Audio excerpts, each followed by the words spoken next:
Well, tonight we're going to be looking at forgiveness, talking about forgiving one another as it applies, in marriage. And a couple weeks ago, we had a class on conflict resolution, and forgiveness, was a big part of that class. So it kind of stems off of that class, what we're going to be talking about tonight. So if I kind of go back and forth from talking about conflict resolution and forgiveness, the two just go hand in hand. But tonight, our primary focus is on forgiving one another. So, please, interrupt me as usual and speak out if you have some thoughts, questions, or whatever. And just look forward to a good discussion tonight.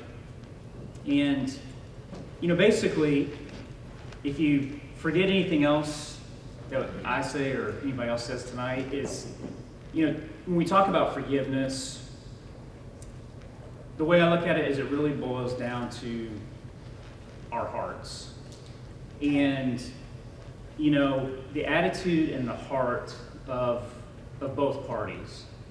We talked about that in conflict resolution. When we're talking about forgiveness, it obviously involves two parties. The party that is wrong, the other one, and the party forgiving. And the attitude and hearts of both parties is the key to both. Because we can say certain things and it just be words. And sometimes it might cover up certain things and you might be able to move on. But it's just what God wants from us is our hearts. And that's what is at the key of forgiveness is the condition of the hearts of both parties. So that's what, the primary discussion is going to revolve around tonight. And also looking, as we begin talking about looking at a big picture about how does God, treat us as sinners. Thinking about that overarching major example. And, his forgiveness to us and to all of humanity is obviously the ultimate example. So I was going to start out with a couple of passages here just to get us going. Looking in Romans, Paul says there, you see, at just the right time, when we were still powerless, Christ died for the ungodly. Very rarely will anyone die for a righteous person, though for a good person, someone might possibly dare to die. But God demonstrates his own love for us in this: while we were still sinners, Christ died for us. And also looking in Colossians, in chapter 3, Paul says, bear we each. That doesn't sound right. Bear with each other and forgive one another. If any of you have a grievance against someone, forgive as the Lord forgave you. So how does this show that relationship between God and us, God and mankind? Very broad question, but when we're talking about forgiveness, just throw out what comes to mind. We are to forgive as Christ has forgiven us.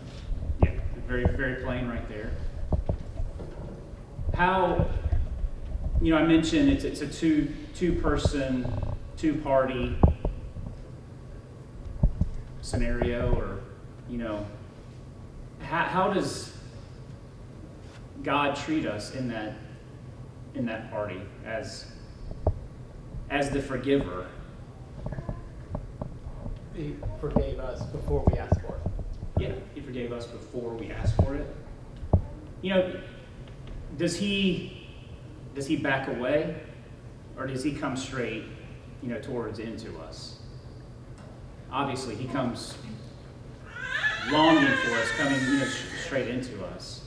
Whereas, so many times you might be like, yeah, maybe I'll forgive. you kind of, at an arm's distance, and we kind of rationalize different degrees of forgiveness or whatever our mind can come up with. Instead of, you're thinking about God's ultimate example of basically plunging headfirst for us, wanting us to be able to be into that relationship with Him. And, using God as the ultimate example, how does that help you and me when we think about weaknesses or mistakes that our spouses might have or might make? How does that help us? Two things come to my mind. Randy, one, the story of the prodigal son. Yeah. And I don't want to jump ahead of you if you're going there, but that father was looking. It wasn't a knock on the door, would you please forgive me? He wanted his son. His heart was already there for that. It didn't have to be prepped by us for forgiveness. And then if I know I have sinned, if I know I've wronged my Lord, then obviously He wants me to ask for forgiveness, but I'm confident there are things that I do wrong that I'm not aware of. And yet, because of His grace, because of His mercy, He offers forgiveness. So, in the marriage, there are plenty of times we step on our spouse's toes. And, out of true love, a lot of times they just, if you got the right heart, you're going to forgive without saying, hey, do you know what you did? Right. You're going to, that's not in their character, and sometimes it's not prudent to even bring it up. But you offer forgiveness anyway. And yeah, that was the point I was going to make, the example that, Jesus has many parables. He talks a lot, obviously, about forgiveness, and the parable of the lost son is one of the most, strongest and powerful parables that he does tell. And again, Scott mentioned the father who is running after the son, and in this parable, that son was falling at his father's feet too. Again, talking about the two-way street of pleading for forgiveness, telling, I was not worthy, confessing. His father's coming to him with open and loving arms. And Scott mentioned too that even in not those cases that where it might be unintentional harm or wronging by one party, are we willing to forgive just as God does and shows grace? So very good points there. Any other thoughts on that or anything that comes to mind? Another parable, Matthew 18, that Jesus tells of the unforgiving debtor. I want to go ahead and read this. It's it's so powerful and speaks to a lot about forgiveness. And I'm going to read that for us right now. Starting in verse 21 of Matthew 18. It said, "Then Peter came to Jesus and asked, 'Lord, how many times shall I forgive my brother or sister who sins against me? Up to 7 times?' Jesus answered, 'I tell you, not 7 times, but 77 times. Therefore, the kingdom of heaven is like a king who wanted to settle accounts with his servants.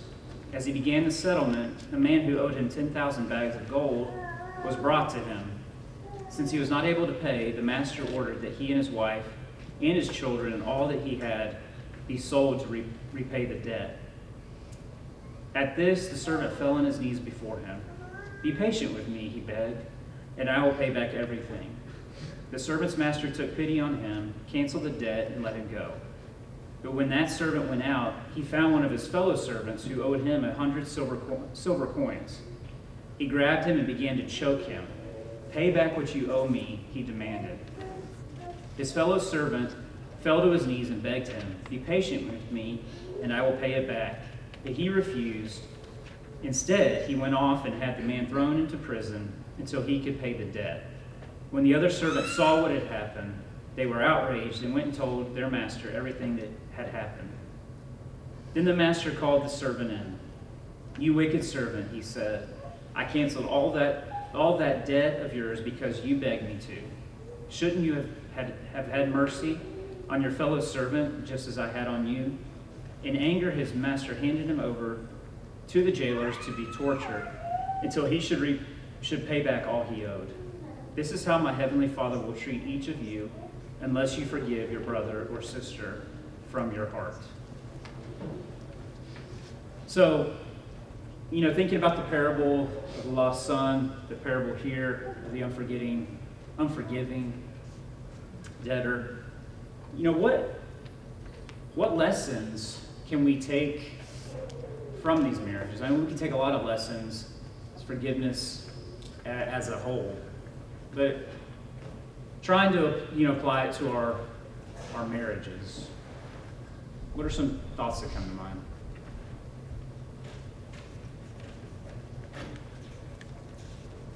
Again, think about all parties involved.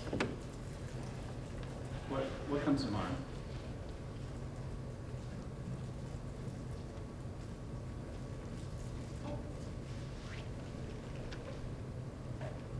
It kind of reminds me of the book of Hosea and how that entire book is like the story of the gospel and like God redeeming his people. And he uses Hosea and his wife as that example.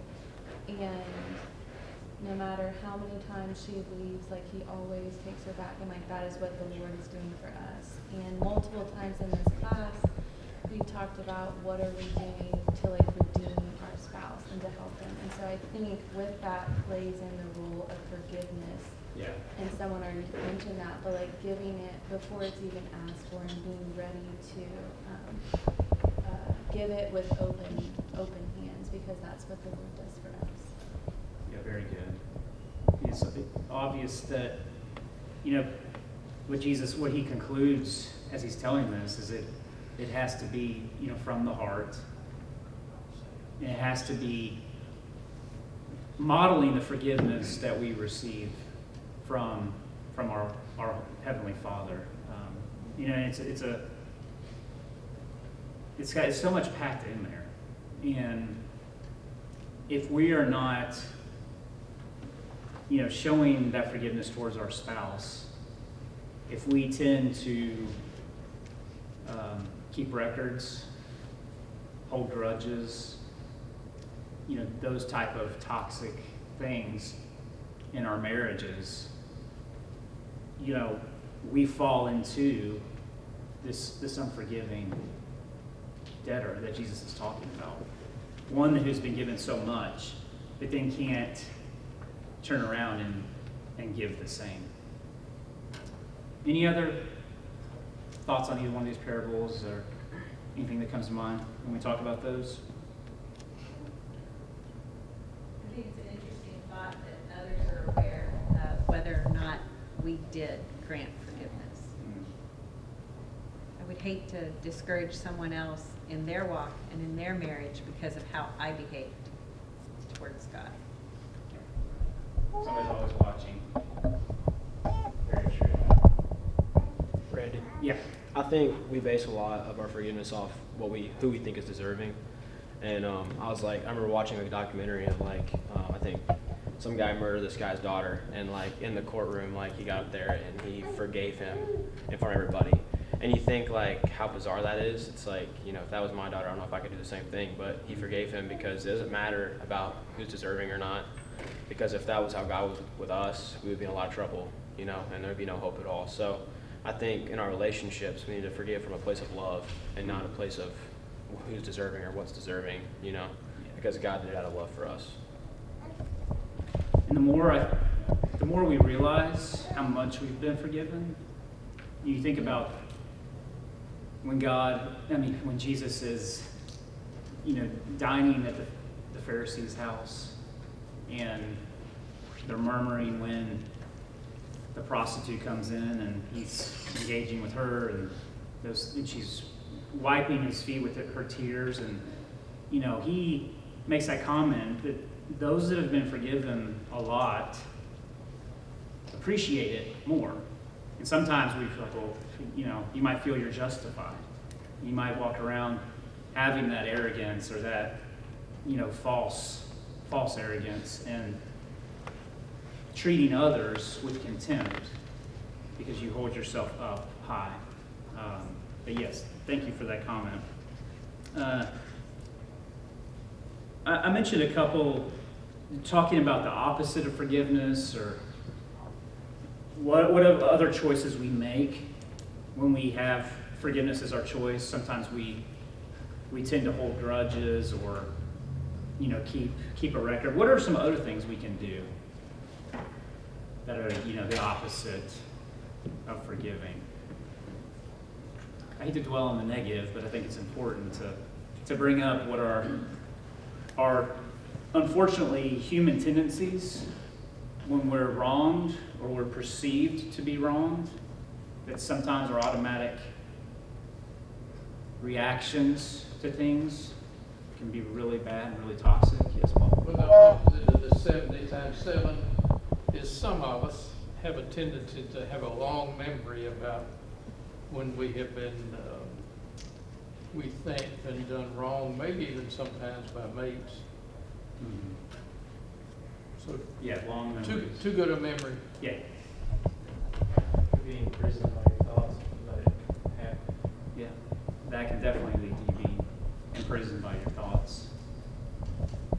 You sort of, however you feel like you've been wrong, you sort of match that. Yeah. You try to wrong them back. Mhm. Revenge, yeah, that type of thing. What other things come to mind? In forgiving would be encouraging and working toward redeeming my spouse. Then withholding my forgiveness could be purposefully, not really recognizing it, but purposefully putting a stumbling block in front of them, in essence. Yeah. What about, you know, bitterness?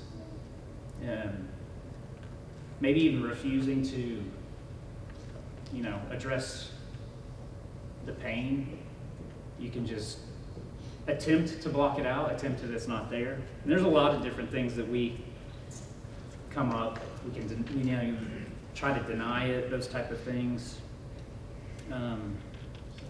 Suffer, yeah.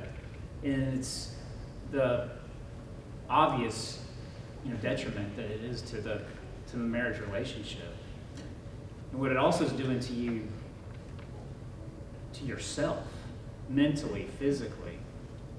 You know, I didn't put the slide up here, but I just looked up real quick, you know, on some medical sites, effect of, you know, bitterness, these type of, just type it in there, and sure enough, you know, Mayo Clinic just talks about all of, I mean, just a laundry list: hypertension, anxiety, depression. It just goes on and on. The physical effects that it can have when you don't have that type of heart where you're willing to forgive, when you hold on and you become bitter. And you all have either experienced that or know people that have done that. We all do. And you can see the, Some people, if you're long enough, they can't come back to it. It's perfect, Yeah. they can't come back from it. sometimes, yes, it does seem that way, you know. It's scary how far and how deep it can take you. Yes, sir. In about 3 weeks, we're going to talk about sexual relation in marriage. And one of the dangers of what you're talking about is what happens there when there's not forgiveness. You know, in 1 Corinthians 7, only gives one reason for that not taking place, and doesn't directly say that right there. So that's a real danger in relationships, that Dr. Terry talking about how it can put a stumbling block. So it's a very real danger. So I'm going to put up a question here. This is kind of a spot check or a gut check for all of us. So it says, today, can you say your response to this mistake or mistakes of your spouse due to a conflict has remained the same, gotten worse, or gotten better during the last year of your marriage? I'm not looking for answers, but I think it's really good to be able to ask yourself that. For us to be honest with ourselves, and to, address these things. If you find yourself getting worse, if things have gotten worse, if you're not able to respond the way we should be able to as Christians, to our spouses over mistakes. So I thought that was really good. And how else do we improve if we don't look back? It's with anything in life. You can't really move forward and improve unless you're going to go back and acknowledge what has been going on and being honest about that and being honest about what's gone right and what's gone wrong, and to be able to have that communication between each other and be able to move forward. Again, I'm not asking for answers, but does anybody have any thoughts or comments on this? Yeah. First thing that comes to mind is, and I use this phrase not necessarily as a spousal relationship, but more of like the thought of raising kids, like a repeat offense almost, where it's you're asking for forgiveness for the same thing over and over and over, and how we respond to that. I have the tendency of not necessarily responding better if it's something that just keeps happening and happening, and I also see that there could be a danger of some of the negatives that we were talking about earlier shifting from one negative to another, whereas you were upset about it, then now you're just burying it down deep and not saying anything about it. So I guess that's just the same thing that someone's asking for forgiveness for over and over. Because God, it doesn't matter. Right. Yeah, we think that there's different situations, and there are. But if we can approach it with the forgiving heart that He calls us to, I'm not saying it's easy. It's not easy at all. It's a work. It is something to strive after and continue to work on together within the relationship. Any other thoughts? Yeah, I think just that question makes me think about how, for many years, I was not thinking this way, and have more recently, the last maybe 5 or 10 years, but just that your marriage is something you need to work on. If you don't stop and think, what am I going to do this year? How can I improve this year? Or how did I do last year? And whether it's grade yourself or think about these kind of questions, read books, either individually or together, or listen to, there's been many years where I think, I've not thought, how am I working on my marriage this year? Or how am I going to do that? So I think that's a great question to that, and dozens of other questions in your marriage to say, what do I want to work on this year? And I work on conflict resolution, I work on forgiveness, and then looking back and saying, hey, I'm making progress, or I'm not. So I think it's different. And I think we talk about this when we talk about conflict resolution, about, taking, kind of taking stock of where you're at and how important that is, and being honest with yourself and having that open dialogue that you can help each other out with that. So, next couple of things I want to look at are some helpful points that hopefully will help us all when we're looking at both sides of of forgiveness, looking at the confession part and of the forgiving part. So I found what is called the 7 A's of confession. And I thought these were really, really good when it comes to our relationship with our spouses. So it talks about the first one is addressing your spouse. That is your primary focus. That's your primary audience. Don't worry about everyone else. He or she is the one affected. And when you are making this confession, avoid words such as if or but or maybe, which usually try to excuse a behavior or an attitude. Well, if I offended you, those type of statements. Admit specifically whatever attitudes and actions of which you are guilty. Acknowledge the hurt. Express sorrow for hurting your husband or wife. Accept the consequences.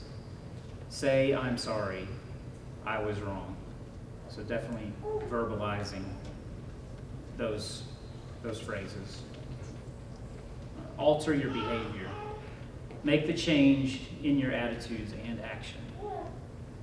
And then the last one is ask for forgiveness. So again, being specific and be verbal with asking for that forgiveness there.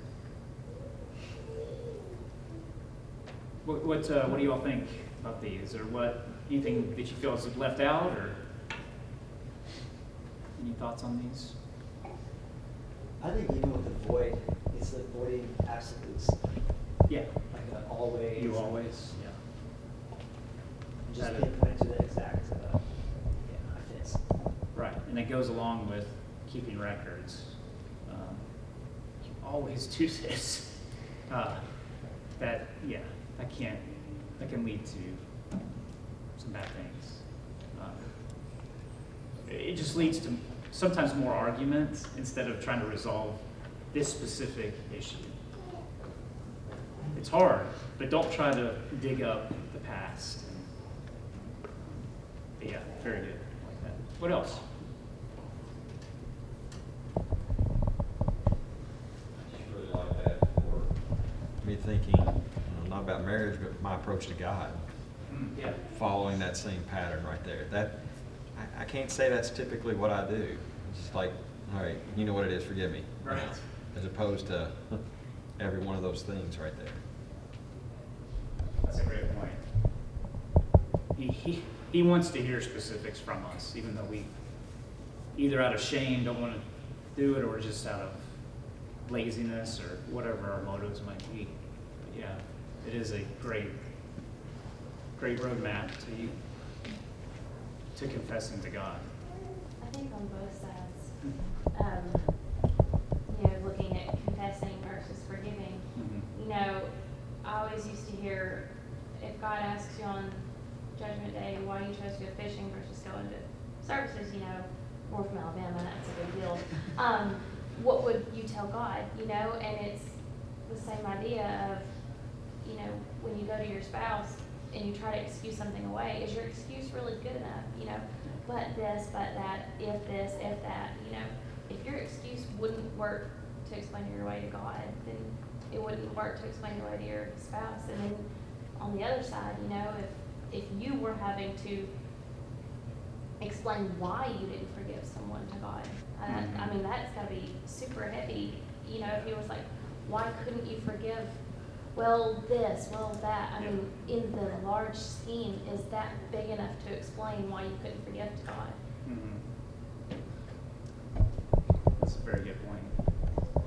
And I think about too how if you think of something that a really big in our minds, we classify these things, but something really big that you've forgiven, when you look back on that, do you regret it? Or are you more free because of that? I think hopefully what we can all answer is that if we did it with the right heart, then we have freed ourselves. You know, we're not underneath that bondage of holding on to it with a death grip of what somebody else has done, you know, to us.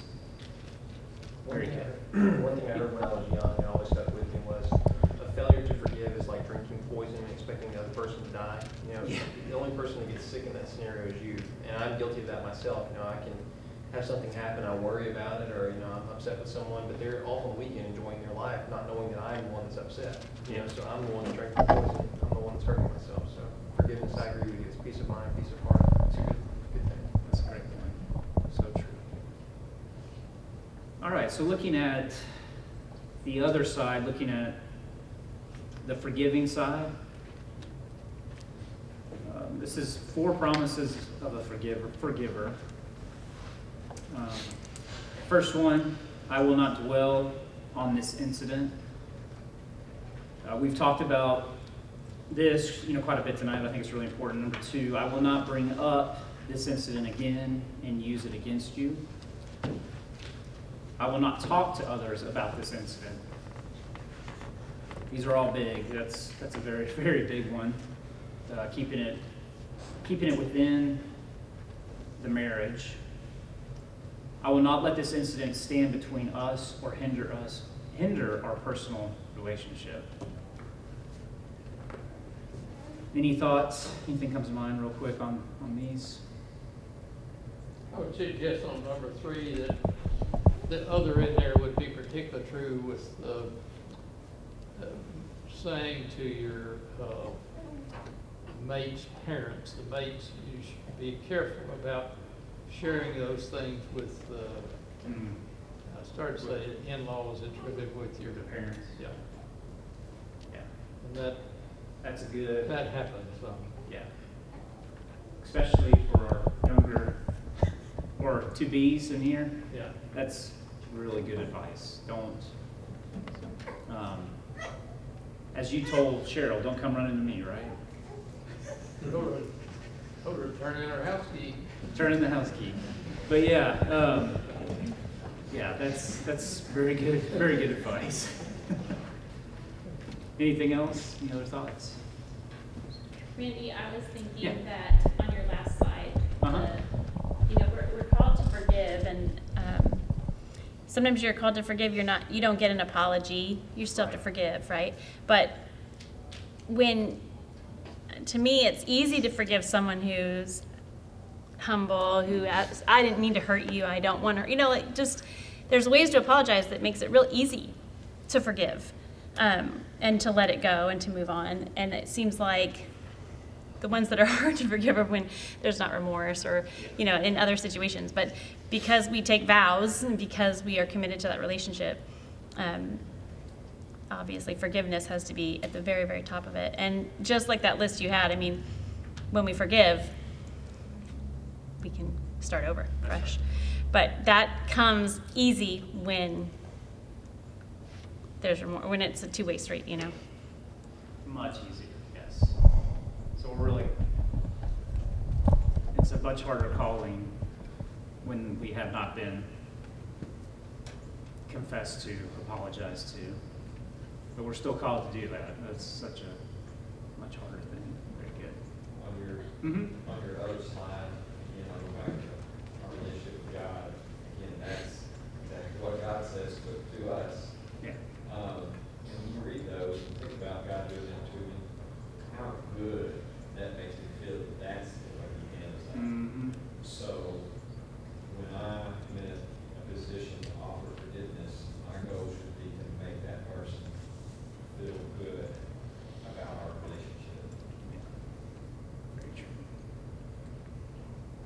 Constantly attempting to model the way God forgives us is the goal. It's a lifelong goal, and just continue to work at that. Very good. It seems so paradoxical what she just said. I've never even heard that said before. I don't know if it was just my upbringing or what, but it was you forgive somebody when they ask for it. Otherwise, you're allowed to be bitter about it before that.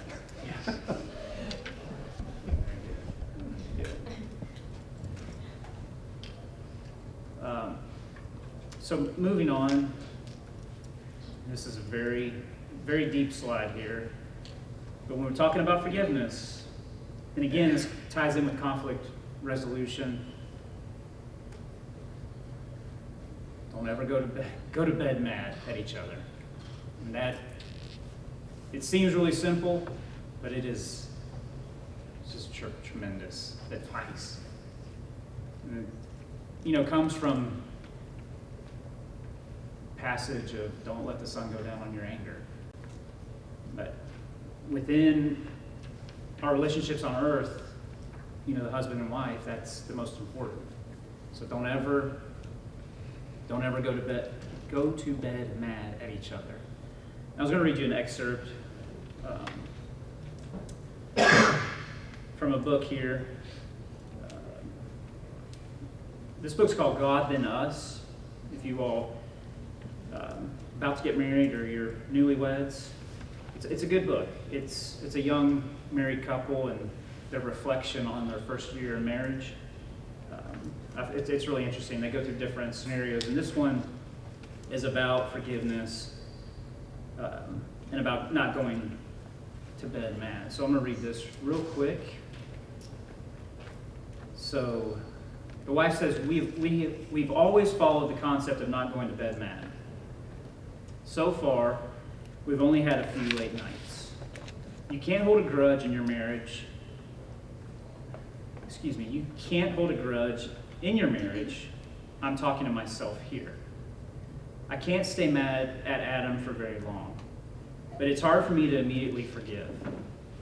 When he says I'm sorry, when he says he is sorry, I have no reason to stay mad. That doesn't mean I don't stay mad.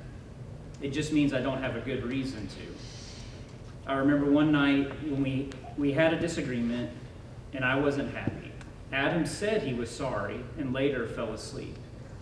I thought, how dare he fall asleep while I'm still mad? She says, I made enough noise to wake him up and reminded him of our agreement not to go to bed mad. He was confused. He said, I told you I'm sorry earlier, and I thought it was over. That's when I realized I should be quicker to forgive, and also that I should communicate more. He didn't have a clue that I was still mad, and that was my fault. We stayed up a while talking until we forgot what we disagreed on in the first place, and then we went to bed happy. So you all might have similar stories to that where the communication part is what is lacking. And that's why I wanted to read that story, is where if we're not communicating well, and I'm pointing all my fingers at myself on this one, of not communicating how we are feeling, or finding out from our spouses how they are feeling, to make sure that we're not going to be mad at each other, and that we're going to resolve this issue before we go to sleep. Y'all have any other similar funny stories or any thoughts on that?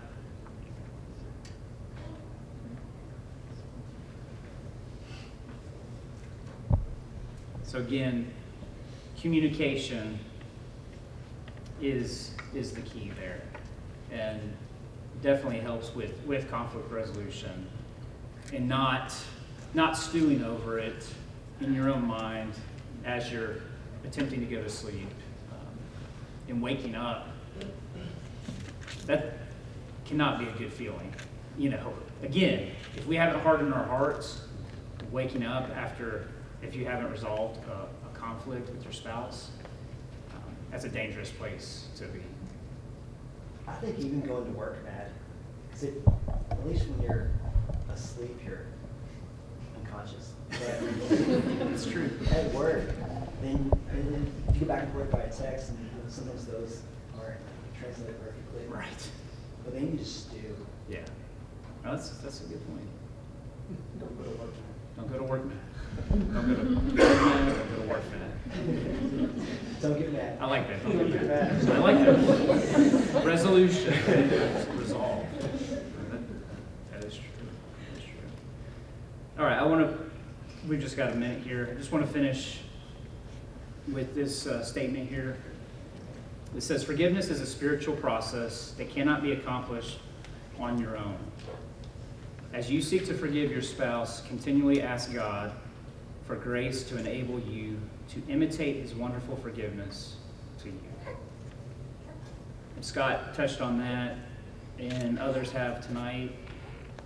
You know, our goal is to be reflecting his image, reflecting his glory, reflecting the perfect marriage of Jesus and the church is what our marriages are all about.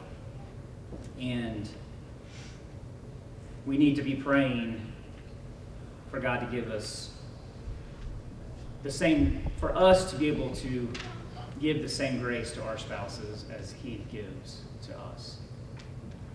Brendan, Yes. that's such a good segue for Sunday. Sunday's assignment is spiritual intimacy. Okay. And when Scott gave me that, I thought, well, what is this? I may still be thinking, you may still be thinking about that when class is over Sunday. We're going to talk about, or I am, and maybe you all will too, about spiritual intimacy between mates. Okay. And the spiritual intimacy between the mates and God. So, you know, it's 3 in 1 and one in all. So, Okay. thank you for that segue, Perfect. and for everyone else, that's what we're going to be dealing with on Sunday. We could have